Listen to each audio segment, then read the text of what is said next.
school volleyball season is already nearing the halfway point of its season. Teams across the UP are now starting to round into form, with each team hoping that come time for postseason play, they are the group that makes a run towards a state title. We start in Marquette tonight. Stevenson paying the Radettes a visit. Early in the first set, things were knotted at 1 apiece. Marquette looking for the spike, but Chelsea Turcotte is there for the block, and the Eagles lead early 2-1. Stevenson led 8-6 when the Radettes do find some success at the front of the net. Angela Brown would connect on the kill, Leanna Storm on the assist, and Marquette trailed by just a point. The Radettes took a 11-10 lead when the Eagles would tie up the first set, courtesy of guess who? It's Chelsea Turcotte, who throws the hammer down, tying things up at 11.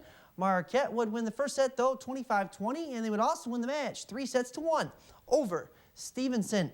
Also in Marquette County, Negaunee was at home in Mid-Penn Conference action against Manistee. We pick up the match in set number 3. The Emeralds won the first 2 sets, and we're looking for the sweep. Rayanne Robinson comes through here with the kill, but Manistee trailed that third set 6-4. Later in that third set, the Emeralds led 14-12. Negaunee got some offense from sophomore Caitlin Johnson, who fires away down the line. That's good, and the Miners trailed by just 1 point. The Emeralds would continue to hammer away at the front of the net as Maggie Morrison in front here would earn the kill. Manistee won the third match 25-17, and they sweep Negaunee 3-0. To the volleyball scoreboards, Gwynn sweeps Westwood. In Munising, the Mustangs defeat Kearney Nadeau in 4 sets. Bark River Harris defeats Superior Central 3-1. Houghton hosted a triangular with Lance and Dollar Bay. The Gremlins beat Lance 3-1, and it was a rough night for Dollar Bay. They fall to both Lance and Houghton in 2 sets. Another volleyball score for you: Menominee 3, Gladstone 0. Well, for Ishpeming's Eric Dompierre, his senior season has been one to remember.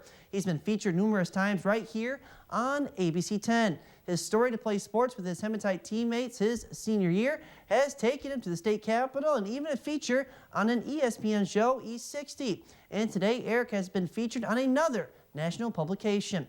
Sports Illustrated featured Eric in this week's episode of Underdogs, Inspiring Stories of High School Football.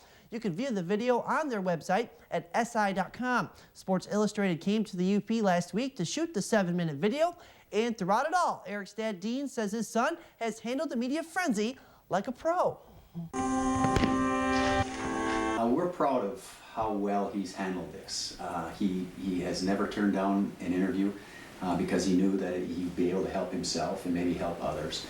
But I think he's ready now to become just another high school student, and that's really what we were fighting for, was for Eric to be able to be just another high school kid, and so I think he's ready.